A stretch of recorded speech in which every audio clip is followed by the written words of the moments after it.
السلام عليكم.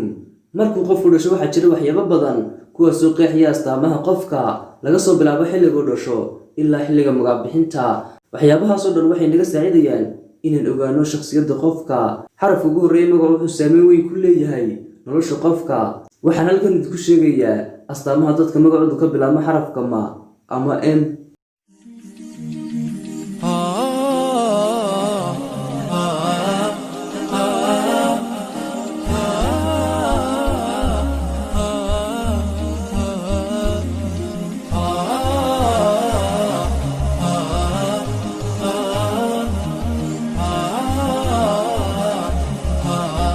waxay ku qurux badan yihiin inay diiradda saaraan nolosha.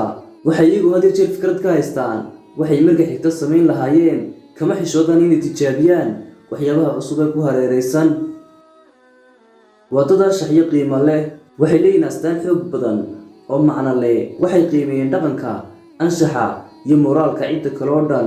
waxay leeyihiin moraal aad u sarraysa taasoo ka saacidaysa inay shay kasta u qabtaan sida saxda ah. waxay leeyihiin xirfad weyn oo doorashada, maadaama kalsoonidoodu aad u sarrayso. waxay nolosha ka gaadhaan guulooyin badan. waxay u shaqeeyaan si ay u wacyigeliyaan dadka kale. ficil kasta ay qabanayaan waxay ka qorsheeyaan maskaxdooda. waa dad xasarad badan. waxaa la dhahaa dadkani waa dad deganaansho la'aana. marka laga soo riixo xadkooda waxay noqdaan kuwo muran iyo dagaal badan haddii samirkooda la eego. waxay ku qaataa waqti si ay u xukumaan. dadkani kuma dhaqmaan si salfudud, laablakac iyo shaki doona. umana boodan si kabasho leh. waxay ku qaataa waqti si ay uga fikiraan ashyaada iyagoo u raadinaya faahfaahin iyo warbixino dheeraada si ay go'aan uga qaataan nolosha.